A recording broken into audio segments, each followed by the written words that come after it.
آخری خوف،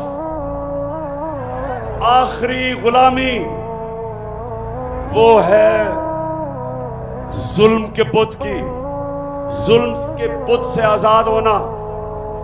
پاکستانیوں، جب تک ایک معاشرے میں انصاف نہیں آتا، جب تک قانون کی بالادستی نہیں ہوتی، جب تک ایک معاشرے کے اندر قانون کی حکمرانی یعنی کہ طاقتور اور کمزور کے لیے ایک انصاف کا قانون نہیں بنتا جس کو رول آف لا کہتے ہیں، کوئی معاشرہ ترقی نہیں کر سکتا۔ میں نے ساری دنیا میں ایسے ملک دیکھے ہر وسائل کے باوجود غربت میں ڈوبے ہوئے ہیں کیونکہ وہاں انصاف نہیں۔ جب میرے نبی صلی اللہ علیہ وسلم نے کہا کہ تمہارے سے پہلے بڑی قومیں تباہ ہوئی جدھر طاقتور کے لیے ایک قانون، طاقتور چوری کرے تو اس کو NRO اور چھوٹے چور کو جیل میں ڈالنا، کیونکہ اصل قوم طاقتور ڈاکوؤں سے تباہ ہوتی ہے، چھوٹے چور سے نہیں تباہ ہوتی۔